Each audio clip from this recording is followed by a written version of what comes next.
नमस्कार दोस्तों, स्वागत है आपका हमारे YouTube चैनल जीवन ज्योति में। आज मैं बताऊंगी कि अच्छे लोगों के साथ बुरा क्यों होता है और इसके पीछे की वजह क्या है। दोस्तों, हम लोग प्रतिदिन अखबार पढ़ते हैं या टीवी देखते हैं। आपने गौर किया होगा कि अखबार के फर्स्ट पृष्ठ हो या टीवी पे आने वाला ब्रेकिंग न्यूज हो, डकैती, हत्या, दुष्कर्म, अपहरण आदि जैसी कोई ना कोई आपराधिक घटनाएं तो जरूर रहती है। पर हम लोग इन सब बातों को इग्नोर कर देते हैं क्योंकि इन सब बातों से हमें कोई फर्क नहीं पड़ता। हाँ, हमें फर्क तब पड़ता है जब हमारे साथ ऐसी कोई घटना होती है, तब जाकर हमारे अंदर की सोई हुई इंसानियत जागती है और जागते ही दोषारोपण का दौर भी शुरू हो जाता है।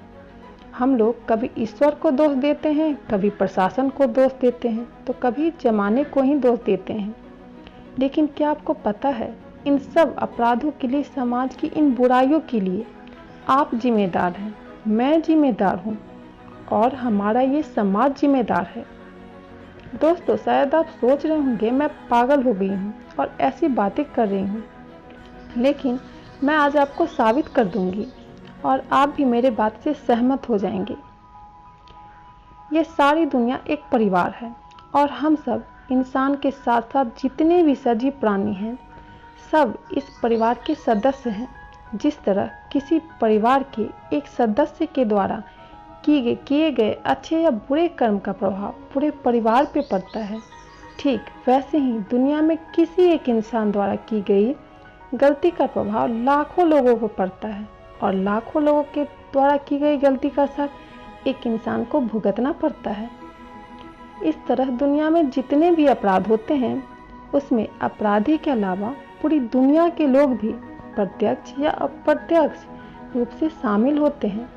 मान लीजिए, अगर आपके घर में चोरी होती है, तो आप केवल उस चोर को जिम्मेदार नहीं ठहरा सकते, बल्कि उस चोरी के लिए आपके साथ साथ सारा समाज जिम्मेदार है, क्योंकि दुनिया की कोई भी माँ किसी चोर को जन्म नहीं देती।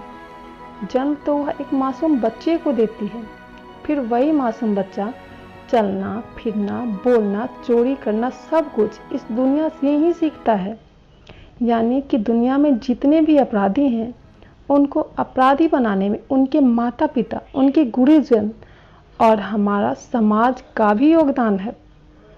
ये बात मुझे साफ साफ दिख रही, आपको भी दिखने लगेगी जब आप इस बात पे गहराई से सोचेंगे।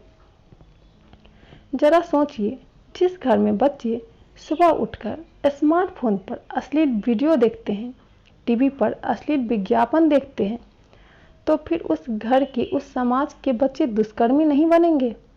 जिस समाज में बच्चों को केवल अमीर बनने की शिक्षा दी जाती है, केवल पैसा कमाना सिखाया जाता है, वह बच्चा बड़ा होकर पैसा कमाने के लिए गलत तरीके अपनाने लगे, तो उसके लिए केवल उसे ही दोषी कैसे ठहराया जा सकता है। मैं जब पढ़ती थी, उस समय नैतिक शिक्षा की पुस्तकें भी स्कूल में पढ़ाई जाती थी, किंतु आज वो पुस्तक कहीं नहीं है। उसमें बच्चों को एक अच्छा इंसान बनाया सिखाया जाता था। आज जब कुछ गलत होता है तो हम सब एक दूसरे को दोष देने लगते हैं, परंतु कोई उसकी जिम्मेदारी लेने को तैयार नहीं होता। क्योंकि हम लोगों को लापरवाही करने की ऐसी आदत लगी हुई है कि कोई सुधरने को तैयार नहीं है। सुबह से लेकर शाम तक हर काम में लापरवाही। सबका बस एक ही वसूल है, बस अपना काम होना चाहिए, बाकी दुनिया भाड़ में जाए। कोई ये नहीं सोचता कि इस छोटी छोटी लापरवाही का हमारी आने वाली पीढ़ी पर कितना भयानक प्रभाव पड़ने वाला है। इसलिए दिन प्रतिदिन दुनिया में अपराध बढ़ते जा रहे हैं। क्या अपराध को कानून के द्वारा रोका जा सकता है? एक बात मैं स्पष्ट कर देती हूँ कि अपराध को कानून के द्वारा नहीं रोका जा सकता, क्योंकि ऊपर से लेकर नीचे तक सिर्फ भ्रष्टाचार फैला हुआ है। इस समाज से बुराई को मिटाने के लिए और दुनिया को अपराध मुक्त बनाने के लिए हम सबको मिलकर प्रयास करना होगा, और इसके लिए हमें सबसे पहले खुद को बदलना होगा। हमें लापरवाही छोड़कर जिम्मेदारी लेनी पड़ेगी। हमें अपने बच्चों में बचपन से ही संस्कार, धर्म नीति और नैतिकता का विकास करना होगा, तभी हम एक बेहतर दुनिया का निर्माण कर पाएंगे। दोस्तों, अगर आप मेरे विचार से सहमत हो तो कृपया कमेंट करके जरूर बताएं।